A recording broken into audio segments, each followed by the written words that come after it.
Selamat ketemu di dalam renungan kita pada kali ini yang bertajuk berdiam di hadapan Tuhan. Tapi sebelum itu mari kita berdoa bersama. Tuhan Yesus, terima kasih karena Engkau yang membawa kami kepadamu, dan pada pagi ini kami ingin melihat tajuk berdiam diri di hadapan Tuhan. Tolong kami Tuhan supaya kami dapat mengerti apa yang ingin Kau sampaikan kepada kami pada pagi ini. Terpujilah nama-Mu, dalam nama Tuhan Yesus kami berdoa. Amin. Selamat bertemu di dalam kasih Tuhan Yesus Kristus di dalam renungan kita pada kali ini yang saya ambil dari Mazmur 46 ayat 10. Untuk pengenalan, saya ingin berkata begini, yaitu banyak berkat daripada Tuhan yang terlepas dari hidup orang percaya karena kita tidak begitu mengindahkan perintah ataupun amanah daripada Tuhan ataupun dari firman Tuhan sendiri. Contohnya ayat yang kita renungkan pada malam ini yang berbunyi, diamlah dan ketahuilah bahwa akulah Allah. Ini adalah kata perintah, bukan pilihan. Tetapi soalnya, apakah kita ada masa berdiam di hadapan Tuhan? Ayat ini sebenarnya membawa banyak sekali berkat bila kita menaatinya. Apalagi dalam keadaan masa sekarang. Kalau kita ada masa berdiam di hadapan Tuhan, saat itu atau momen itu Tuhan akan pakai untuk menerangi hati kita dan menyadarkan kita tentang kebesaran Tuhan, sehingga kebesaran Tuhan dan kedaulatan Tuhan menimbulkan iman dan percaya kita sehingga kita dapat berharap dan bersandar kepada Tuhan. Kalau kita tidak ada masa berdiam di hadapan Tuhan, bagaimana kita dapat mengetahui bahwa Dialah Allah yang berdaulat? Sebab hati kita digenggam oleh besarnya masalah ataupun keadaan yang ada di sekeliling kita. Sedangkan syarat atau cara Tuhan bekerja adalah melalui iman kita yang menyadari bahwa Dialah Allah yang berkuasa, berdaulat, dan yang perkasa. Tuhan tahu saat berdiam di hadapannya ini adalah saat yang penting supaya kita mengetahui Dialah satu-satunya Allah yang berdaulat. Tanpa iman, kita tidak dapat menyenangkan hati Allah. Tuhan tidak bekerja sendiri. Waktu perempuan yang mengalami pendarahan yang begitu lama, yaitu selama 12 tahun menjamah jubah Yesus dengan iman, dia mengalami kesembuhan. Peristiwa ini terjadi ataupun terdapat di dalam Matius 9 dan dalam ayat 21 berkata, asalku jamah jubahnya, aku akan sembuh. Yesus berkata dalam ayat 22, teguhkanlah hatimu, hai anakku, imanmu telah menyelamatkan engkau. Maka sejak itu sembuhlah perempuan itu. Bagaimana perempuan itu begitu yakin dia akan sembuh kalau dia menjamah jubah Yesus? Coba kita bayangkan, bagaimana perempuan ini begitu yakin dia akan sembuh kalau dia menjamah jubah Tuhan Yesus pada masa itu. Jadi saya yakin imannya timbul apabila dia memiliki masa untuk merenungkan siapa Yesus. Dia memiliki masa untuk mengkajikan apa yang telah dia dengar tentang Yesus sehingga timbul iman di hatinya bahwa Yesus dapat menyembuhkan dia. So perempuan ini memiliki masa ataupun membuat masa berdiam di hadapan Tuhan, dan dia mendapat satu kebenaran, yaitu Tuhan Yesus adalah Allah yang berdaulat. dan dia dapat menyembuhkan penyakitnya. Maka dia berkata, asalku jamah jubahnya, aku akan sembuh. Berdiam di hadapan Tuhan adalah satu hal yang mandatori sebenarnya bagi semua orang percaya. Maka saya katakan dari awal tadi bahwa banyak berkat yang terlepas karena kita tidak pandai berdiam di hadapan Tuhan. Apakah yang menyumbang kepada keadaan ini?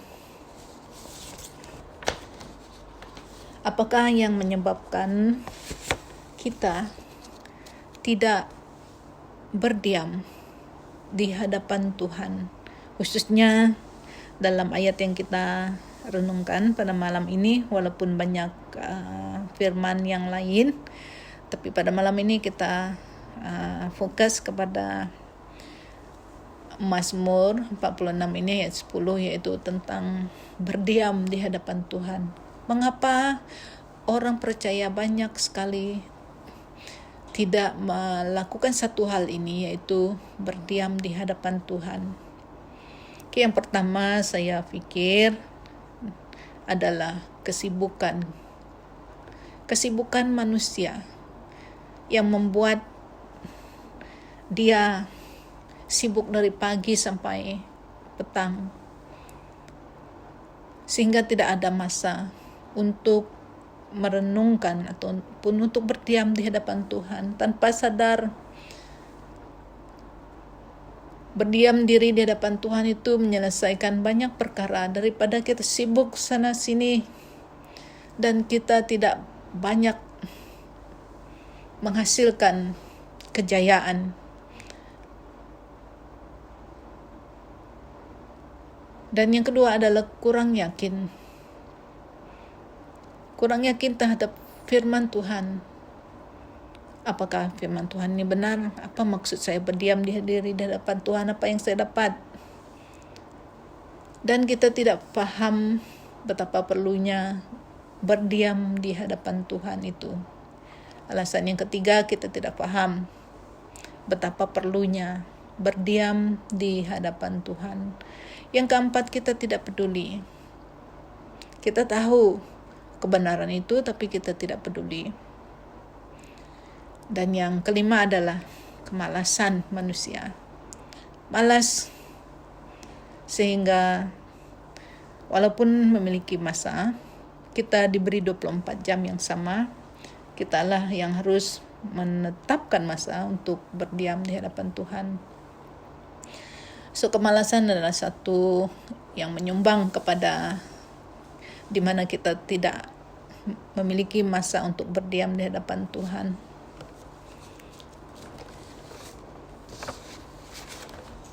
Kita bertanya, apakah yang saya lakukan apabila saya berdiam di hadapan Tuhan? Apa yang saya lakukan? Waktu ataupun momen saya berdiam di hadapan Tuhan. Ada 3 hal. Yang pertama, berdiam dalam arti kata hati kita, pikiran kita, fokus kita tertuju kepada Tuhan. So, kita akan pakai masa kita berdiam itu untuk merenungkan siapa Tuhan. Masa berdiam ini kita tidak dapat mengosongkan pikiran kita, tetapi kita memenuhi pikiran kita dengan mengetahui, dengan memberikan fokus kita, hati kita memikirkan tentang kebesaran Tuhan. Dan tentunya dalam kita berdiam itu juga kita dapat belajar firman Tuhan. Kita belajar firman Tuhan bukan sekadar membaca, tetapi kita menggalikan rahasia firman Tuhan, apa yang Tuhan katakan di dalam firman-Nya, dan kita percaya akan firman tersebut. Dan yang ketiga adalah kita dapat mengambil masa berdoa kepada Tuhan. Berdoa dalam arti kata mengagungkan Tuhan, tinggikan Tuhan, puji Dia. Bukan sekadar meminta dan meminta, tetapi yang awal yang kita lakukan dalam doa kita adalah kita mengagungkan Tuhan, kita menyembah Tuhan, kita memuji namanya yang kudus.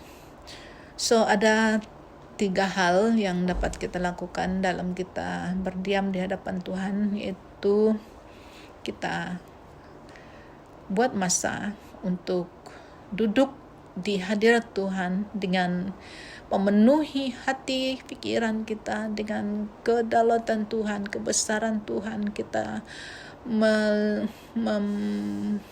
menggambarkan apa yang telah kita dengar tentang Tuhan, tentang kebesaran yang telah Tuhan lakukan turun-temurun, dan itu tentunya menimbulkan iman dalam hati kita. Dan yang seterusnya tadi adalah belajar firman Tuhan, untuk menggalikan firman Tuhan, merenungkan firman Tuhan. Saya percaya sedang kita merenungkan firman Tuhan, Roh Tuhan bekerja dalam hati kita untuk menerangi rahasia firman Tuhan itu, dan kita dapat kebenaran baru, ataupun walaupun pernah kita membaca firman itu berkali-kali, di saat kita terus di hadapan Tuhan, diam di hadapan Tuhan dan belajar firman-Nya, ada kebenaran-kebenaran baru yang dibukakan oleh Tuhan. Dan kita berdoa dalam kita berdiam, itu satu yang kita lakukan adalah kita berdoa. Kita berdoa untuk keluarga kita berdoa untuk gereja kita berdoa untuk keadaan dunia, kita berdoa untuk hamba Tuhan, kita berdoa untuk apa saja yang Tuhan nyatakan dalam hati kita supaya kita bawa di hadapannya. So inilah masa momen yang sangat indah, yaitu berdiam di hadapan Tuhan. Bukan satu masa yang dibazirkan, tetapi satu masa yang membuahkan hasil, yaitu bila kita memiliki masa untuk berdiam di hadapan Tuhan, kita akan mendapat kekuatan baru.